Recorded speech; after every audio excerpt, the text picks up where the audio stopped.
ایران کے خلاف امریکہ اور اسرائیل کی جنگ کے خاتمے کے لیے معاہدہ اور جمعے کو سوئٹزرلینڈ میں اس پر دستخط کا اعلان۔ امریکہ اور ایران کے درمیان پاکستان کی ثالثی میں ہونے والے اس معاہدے پر کیا اس جنگ میں اہم فریق اسرائیل بھی امریکہ کے ساتھ ایک پیج پر ہے؟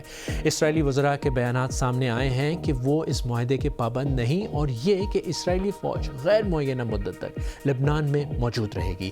ایران کے نائب وزیر خارجہ کہتے ہیں کہ ایران کو امید ہے کہ معاہدے کے بعد مذاکرات 60 روزہ کے اندر ہو جائیں گے اور ایران پر عائد تمام پابندیوں کو ختم کر دیا جائے گا۔ جنگ کے بعد معاشی بحالی اور تعمیر نو کے علاوہ ملک کے جوہری پروگرام پر بھی مذاکرات کیے جائیں گے۔ دوسری جانب ایرانی وزیر خارجہ نے کہا ہے کہ لبنان پر اسرائیلی حملوں کا مکمل خاتمہ ضروری ہے۔ اہم سوال یہ ہے کہ کیا اس معاہدے کے تحت لبنان سمیت تمام محاذوں پر فوجی کارروائیاں رک جائیں گی، اور اگر اسرائیل اس عمل میں شامل ہونے سے انکار کر دیتا ہے تو کیا یہ معاہدہ واقعی دستخط تک پہنچ سکے گا؟ میں ہوں خالد کرامت اور یہ آج BBC نیوز اردو کے پروگرام جہنما کی ہماری ٹاپ سٹوری ہے۔ اس کے علاوہ پروگرام میں دیکھیے گا لبنان جس نے اس جنگ کی سب سے بھاری قیمت چکائی ہے، ہزاروں ہلاکتیں، لاکھوں بے گھر اور انخلا کی کوئی تاریخ نہیں۔ کیا امن معاہدہ لبنان کو سنبھلنے کا موقع دے گا؟ اور ٹرینڈنگ میں پاکستان کی ثالثی پر دنیا کا شکریہ، مگر کچھ بیانات میں چھپے پیغامات کیا کہہ رہے ہیں؟ امریکہ اور ایران کے درمیان اس جنگ کے خاتمے کے لیے ایک ابتدائی معاہدہ طے پا چکا ہے جو 28 فروری کو شروع ہوئی تھی۔ اس معاہدے کے بعد 60 دن کے اضافی مذاکرات ہوں گے جن میں توقع ہے کہ ایران کے جوہری پروگرام اور تہران پر عائد پابندیوں کے خاتمے پر بات کی جائے گی۔ امریکی صدر ڈونلڈ ٹرمپ نے اپنے سوشل میڈیا پلیٹ فارم میں دعویٰ کیا کہ یہ عظیم معاہدہ پورے خطے میں امن اور سلامتی لائے گا۔ بہت سے امریکی صدور نے ایران کے ساتھ امن قائم کرنے کی کوشش کی اور مجھ سے پہلے سب ناکام رہے۔ خطے کے رہنماؤں کو پہلی بار ایک ایسا صدر ملا ہے جو انہیں حقیقی امن دلانے میں مدد دے سکتا ہے۔ جمعہ کو معاہدے پر دستخط کے بعد ابنائے ہرمز کے کھلنے کے ساتھ ہی خطے اور پوری دنیا کے لیے تیل ایک بار پھر دونوں اطراف سے بہنے لگے گا۔ امریکہ اور ایران کے درمیان اس معاہدے پر جمعے کو سوئٹزرلینڈ میں دستخط متوقع ہیں اور ثالث ملک پاکستان کے مطابق اس معاہدے کے تحت لبنان سمیت تمام محاذوں پر فوجی کارروائیاں ختم ہو جائیں گی اور ایران کی جانب سے آبنائے ہرمز سے جہازوں کے گزرنے کی اجازت کے ساتھ ساتھ ایرانی بندرگاہوں پر عائد امریکی ناکہ بندی بھی ختم کر دی جائے گی۔ اچھا، اس معاہدے میں بظاہر اسرائیل اور حزب اللہ شامل نہیں ہیں۔ ایک جانب ثالث ملک پاکستان کے مطابق معاہدے کے تحت لبنان میں بھی کارروائیاں رک جائیں گی، تو دوسری جانب اسرائیلی وزیر دفاع اسرائیل کاٹز کا کہنا ہے کہ اسرائیلی فوج لبنان میں غیر معینہ مدت تک موجود رہے گی۔ عبرانی زبان میں جاری کیے گئے ایک بیان میں اسرائیل کاٹز نے کہا کہ اسرائیل موجودہ اور متوقع دباؤ کے باوجود لبنان سے فوج کے انخلا کی مخالفت کرتا ہے۔ ان کے مطابق وزیر اعظم بنیامین نتن یاہو سے اتفاق کے بعد اسرائیلی فوج لبنان، شام اور غزہ میں حفاظتی زونز میں موجود رہے گی اور وہ غیر معینہ مدت کے لیے وہاں ہوں گے۔ اس جنگ کی سب سے بھاری قیمت لبنان نے چکائی ہے۔ لبنانی حکام کے مطابق اس جنگ میں اب تک 3700 سے زیادہ لوگ ہلاک ہو چکے ہیں۔ ملک کا تقریباً 5% علاقہ اسرائیلی قبضے میں ہے اور انخلا کی کوئی حتمی تاریخ موجود نہیں ہے۔ جنوبی لبنان کے درجنوں دیہات تباہ ہو چکے ہیں اور یہ واضح نہیں ہے کہ ان کی تعمیر نو کا خرچ کون اٹھائے گا۔ تقریباً 10 لاکھ افراد اب بھی بے گھر ہیں۔ BBC نیوز کے نامہ نگار جان ڈونسن یروشلم سے اس معاہدے کا جائزہ پیش کر رہے ہیں۔ سب سے پہلی بات تو یہ کہ اس میں تفصیلات بہت کم ہیں۔ یہ ایک مفاہمتی یادداشت ہے، حتمی معاہدہ نہیں۔ وہ معاہدہ آنے والے 60 دنوں میں طے کیا جائے گا اور اس دوران یہ توقع کی جا رہی ہے کہ لڑائی مکمل طور پر رک جائے گی۔ اب تک جو واضح ہے وہ یہ کہ ڈونلڈ ٹرمپ کی ترجیح بظاہر تیل کی فراہمی بحال کرنا ہے، یعنی ابنائے ہرمز کو دوبارہ کھلوانا۔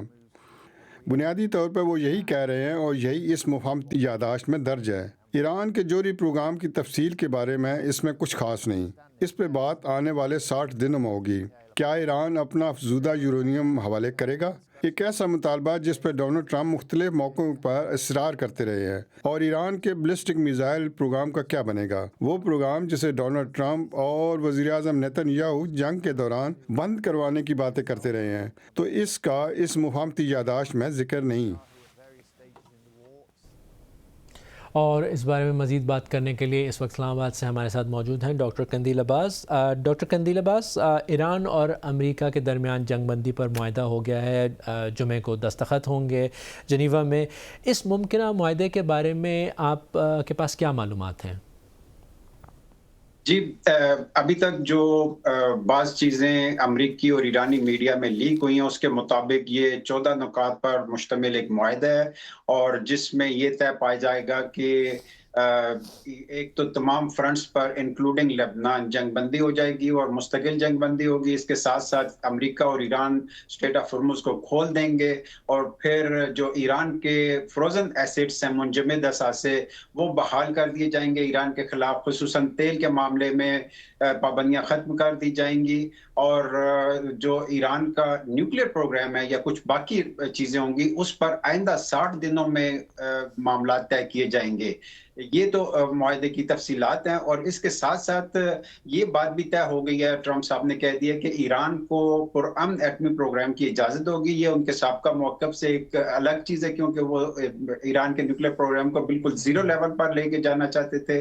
اب وہ کہہ رہے ہیں کہ ایران کو پرامن نیوکلیر پروگرام کی اجازت ہوگی، اور اس کے ساتھ ساتھ پھر یہ ہے کہ ایران نے اپنے میزائل پروگرام کو بھی ایجنڈے میں شامل نہ کرنے اور علاقائی جو پارٹنرز ہیں ان کی حمایت ترک نہ کرنے کو بھی ایجنڈے میں شامل نہیں کیا۔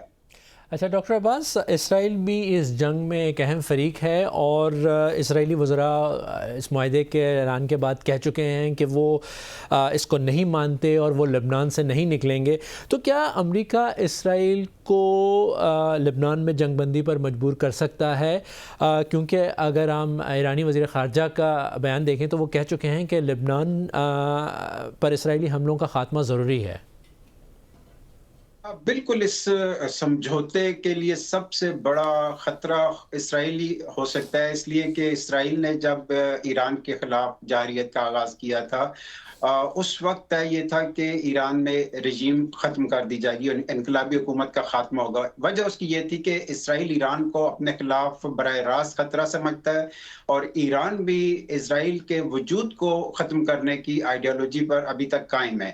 تو اس بنیاد پر جو اسرائیل کے ایک سخت گیر وزیر ہیں بن گوئر، انہوں نے آج ایک سٹیٹمنٹ میں واضح طور پر کہا ہے کہ نہ صرف یہ کہ معاہدے کی مذمت کی ہے، بلکہ انہوں نے کہا کہ ہم اس معاہدے کے فریق بھی نہیں ہیں، اس لیے ہم اس کی پابندی نہیں کریں گے۔ اور اس بنیاد پر انہوں نے کہا کہ جب تک ہماری سلامتی کی ضمانت نہ ہو ہم کسی معاہدے کو ریسپیکٹ نہیں دیں گے۔ اور ان کی سلامتی کی ضمانت کے طور پر وہ یہ کہتے ہیں کہ ایران کا کم از کم نیوکلیر پروگرام جو ہے وہ ختم ہو جانا چاہیے، اور علاقائی جو مزاحمتی تحریکیں اور گروپ ہیں ان کا بھی خاتمہ عمل میں آنا چاہیے، جبکہ ایسا معاہدے میں کوئی چیز شامل نہیں ہے۔ جی اچھا، مختصراً ہمیں بتائیے گا کہ جب جنگ شروع ہوئی تھی تو یہ باتیں ہو رہی تھیں کہ یہ بہت جلدی ختم ہو جائے گی، لیکن 3.5 مہینے بعد اب یہ معاہدہ ہوا ہے۔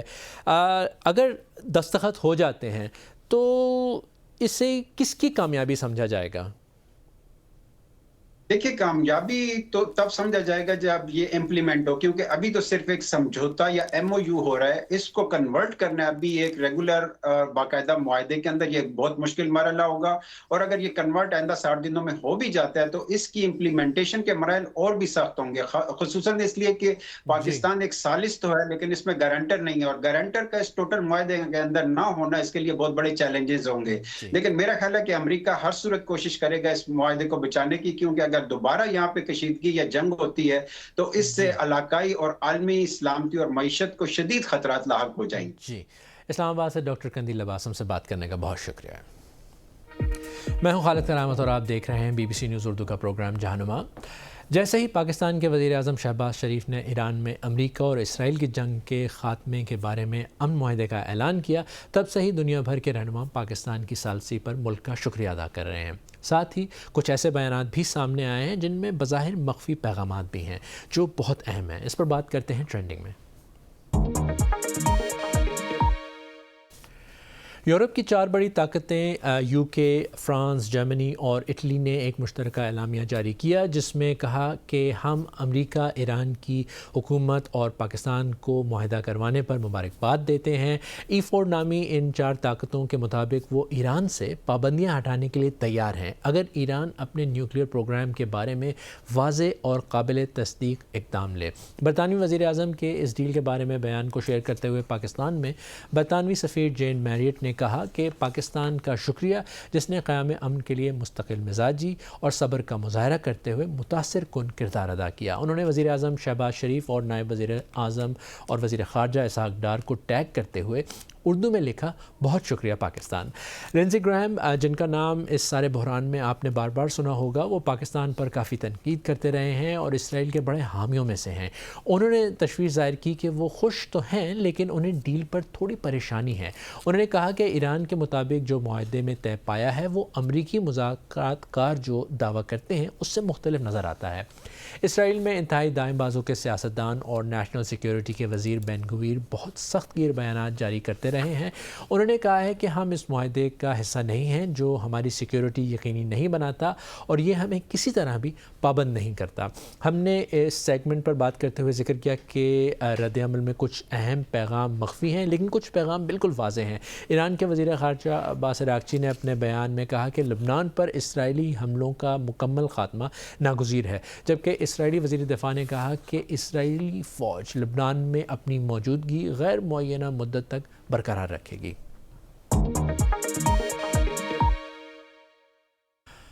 اور اب ایک نظر ڈالتے ہیں دنیا بھر کی باقی خبروں پر۔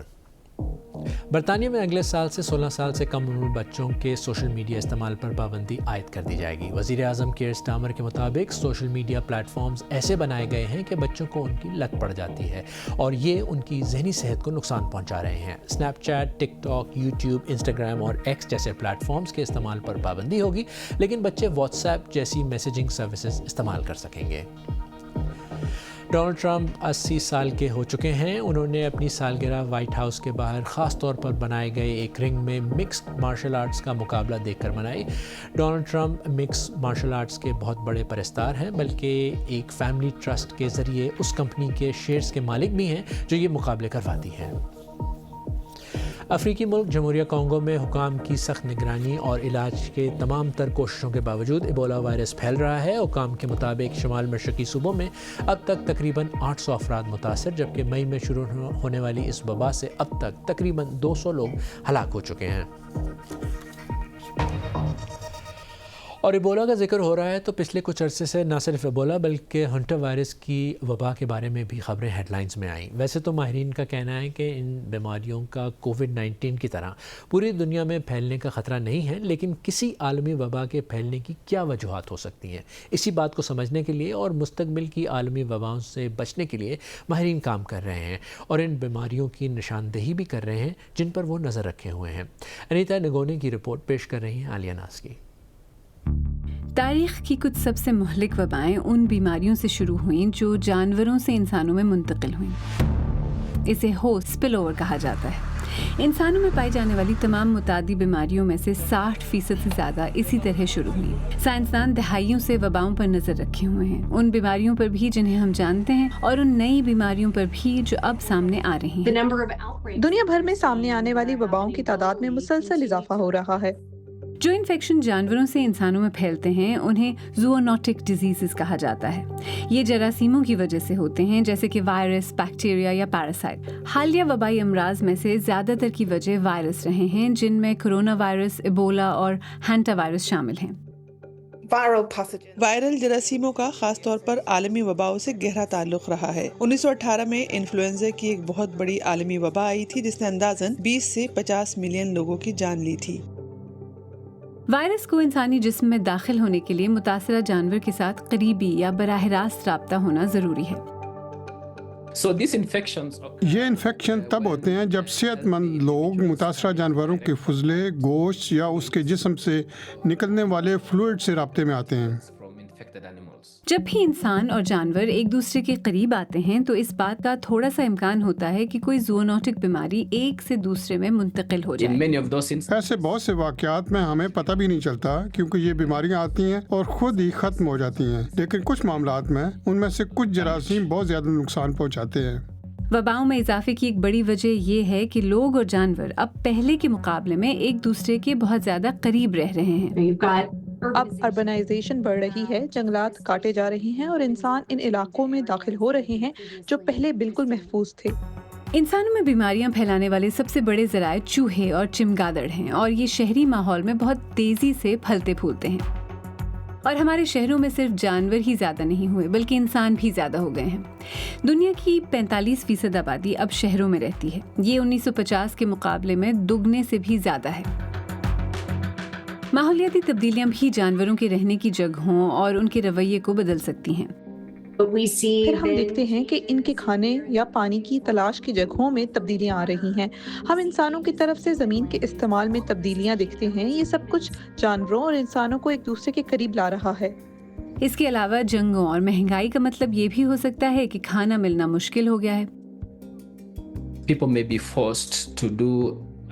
لوگ خوراک کے لیے دوسرے طریقے اپنانے پہ مجبور ہو سکتے ہیں، جیسے کہ بش میٹ کا استعمال. تو اب ہم انہیں براہ راست رابطے کے راستے سمجھ سکتے ہیں، کیونکہ وہ اصل میں جنگل سے اس کا شکار کرتے ہیں، اسے ذبح کرتے ہیں اور تیار کرتے ہیں. اور جو کچھ ہم کھاتے ہیں وہ بھی اس مسئلے کا حصہ ہو سکتا ہے. 1960 کی دہائی سے گوشت کی فارمنگ میں 5 گنا اضافہ ہوا ہے.